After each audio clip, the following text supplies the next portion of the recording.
Throughout the 1970s, KTIB and KHOM gave listeners the presence of Rick Foucheux. Let's get caught up with Rick and how his days in radio led to success in other avenues.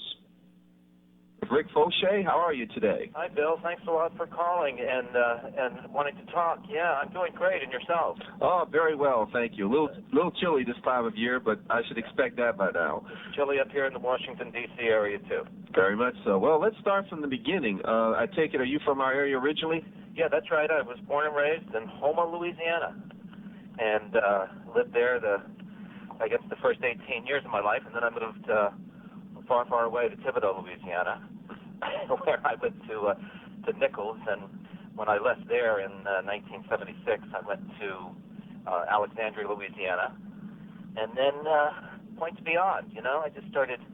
I was in the broadcasting business, and I started traveling around the country doing local TV jobs here and there. Mm-hmm. Well, so I take it when you're at Nichols, is it safe to assume that broadcasting was your major?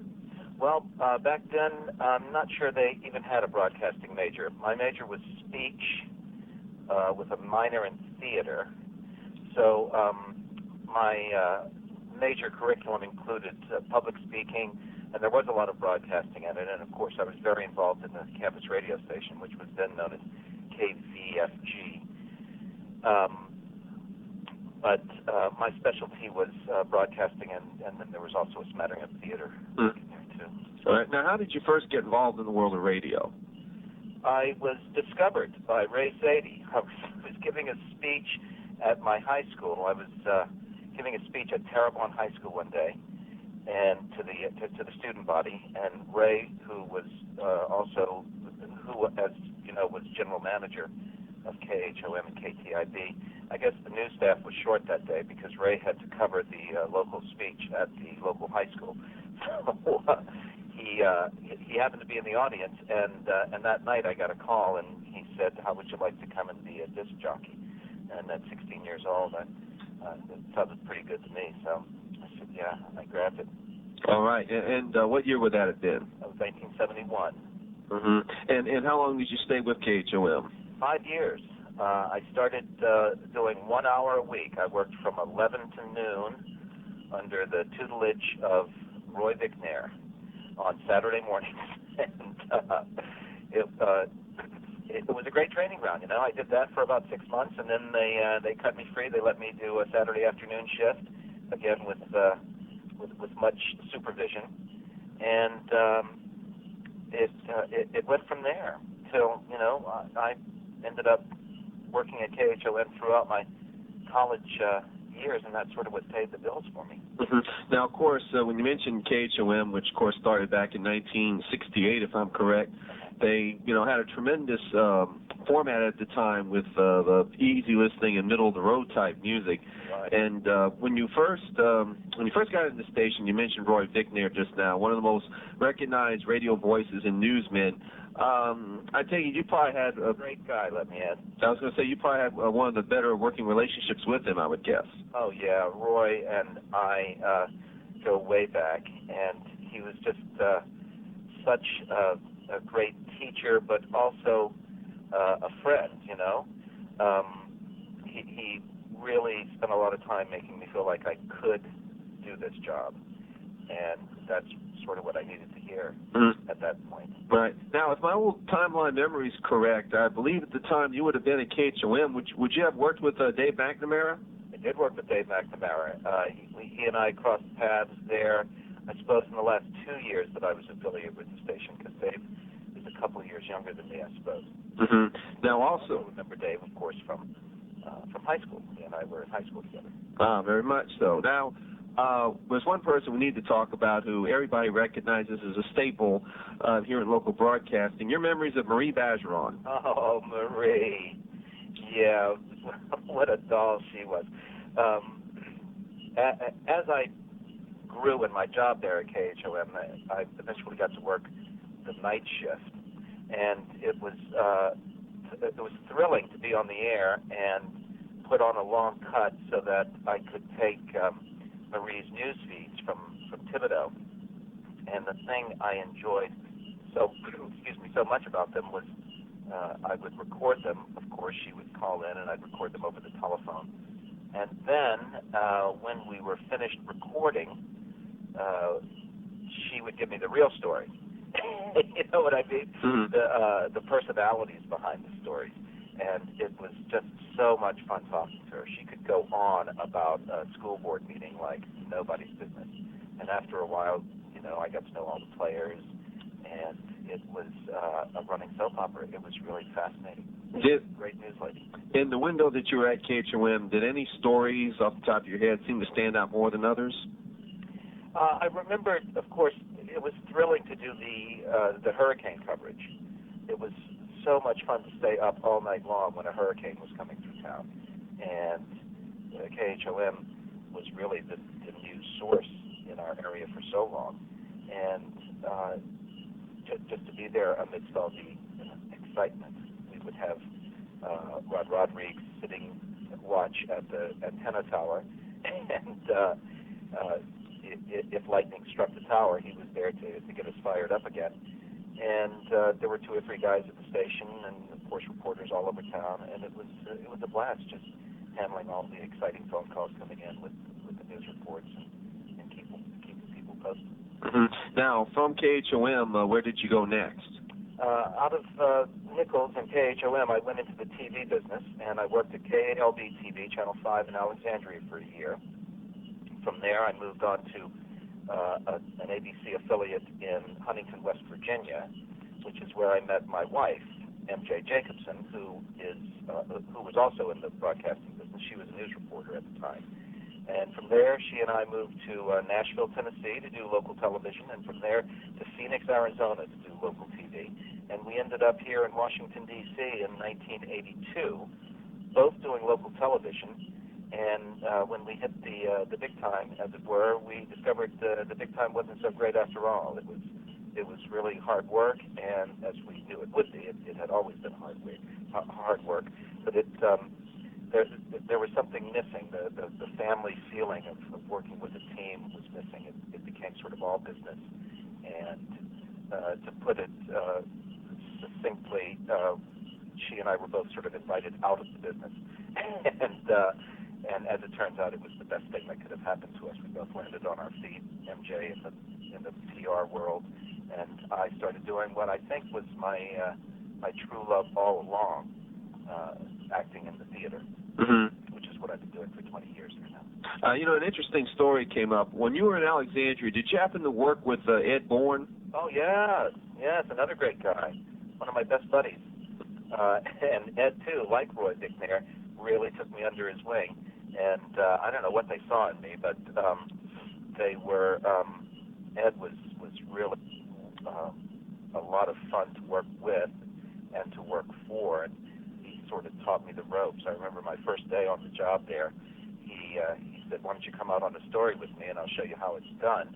And when we got to the story, he put the microphone in my hand and turned the camera on me and said, "All right, go, you're on." And it was baptism by fire, but it was a great way to learn. And I think also, too, there was another gentleman who I believe was at KHOM at the time who also wound up going to Alexandria, Ken Berthelot. That's right. Ken Berthelot was the sports director there at KALB. And we had a great time. You know, that's what, it wasn't the old days of radio. I'm not talking about George Burns or anything, but it was the old days of television in that we still shot all of our stuff on 16-millimeter film. The video technology hadn't arrived yet. This was 1976, and it was a lot of laughs. You know, it's where you picked up a lot of war stories and had some real fun. It was down in the nitty gritty. These days, it seems like there are 10 people for every single job, and in those days, it was one person for every 10 jobs. Mm-hmm. I also, the reason why I brought up Ed Bourne's name is, of course, he's had as you point out, a distinguished broadcasting career here in Louisiana, but he had mentioned a story to me about you that just a few years ago he said he had to stay up one night. I think he was watching one of the sci-fi channels, and he happened to see you in a film, and I believe you've done about 4 or 5 of them. Yes, I did some science fiction movies that were done here in the Washington area. B movies, we call them B movies because they're not A movies. small companies that operate on a shoestring, and when you're an actor, you take every opportunity to get your face out there. In retrospect, I kind of wish I could have the original prints of those movies so that I could destroy them. But they too were fun to work on. It's been a real varied career, Bill, and it's been exciting and fun all along the way.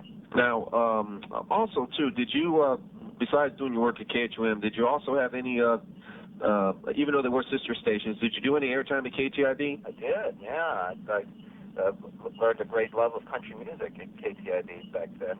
I'm not sure what the deal is these days, but back then it was a daytimer and AM.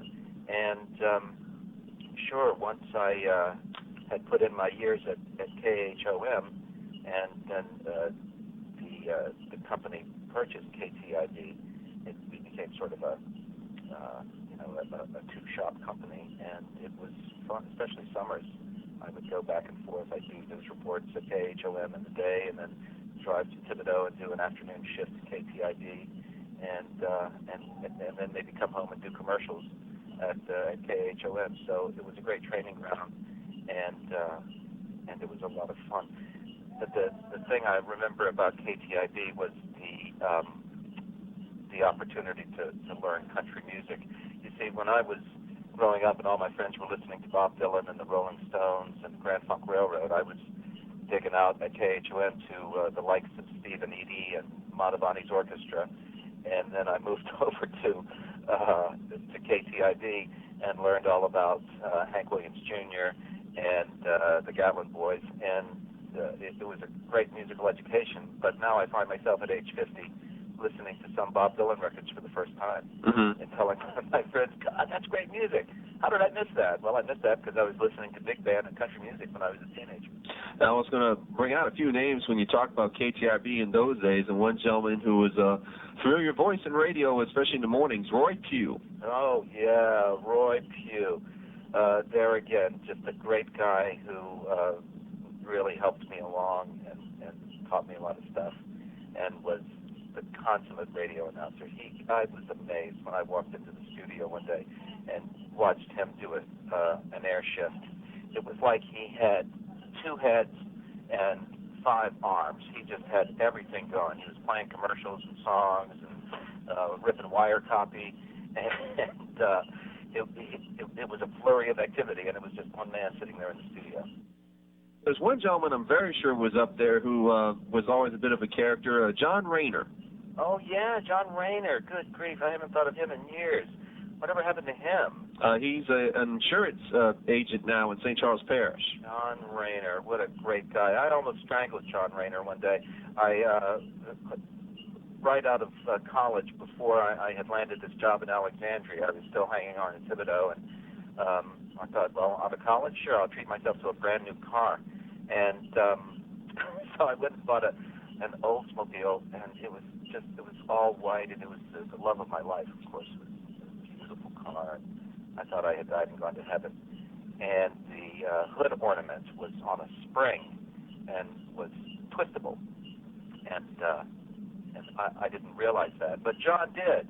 And he turned it cockeyed one day, and I had parked and gone into the station to do something and gone and had lunch. When I came back, my hood ornament was twisted wrong, and it really upset me because this was my brand new baby. And I went upstairs, and I was just doing my work in the afternoon, and John said, oh, by the way, I gave your hood ornament a good spin this morning. And I really hit the ceiling. He must have thought I was going to kill him. I looked back on that and laughed out.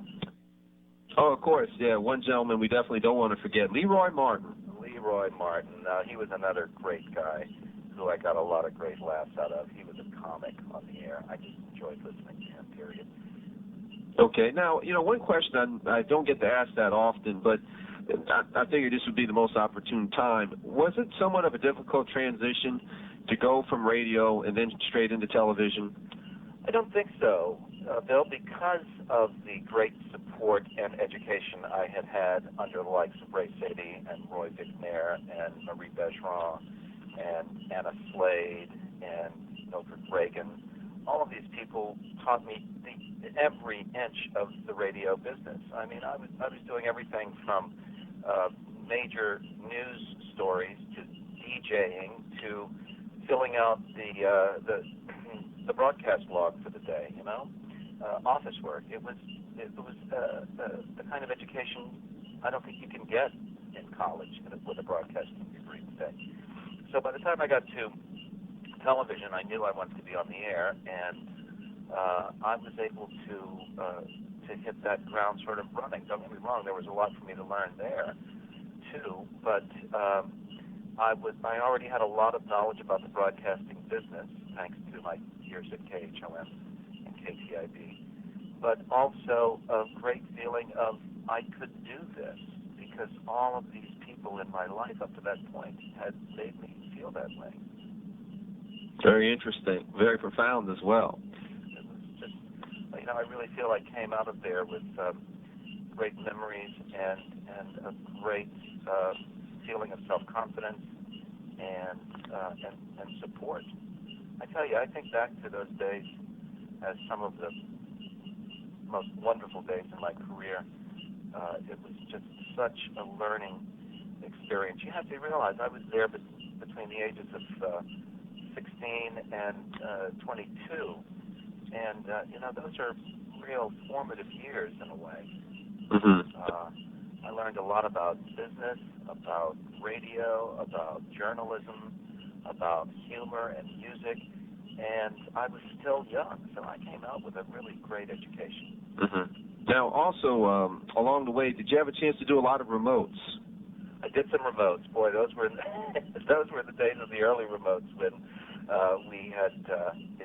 I'm not sure what the technology is today, but back then it was pretty dicey. I'd be sitting on the board sometimes when Roy or Ray would be out doing a remote from a furniture store, and they were testing the equipment. So I could hear it in the studio, but I hadn't put it on the air yet, and they wanted to make sure the signal was clear. So I'd be playing a song by the Carpenters or something, and we didn't have two-way, but Roy would say to me, Rick, if you're getting this signal loud and clear and you think it's good for us to go on the air, clip the music once.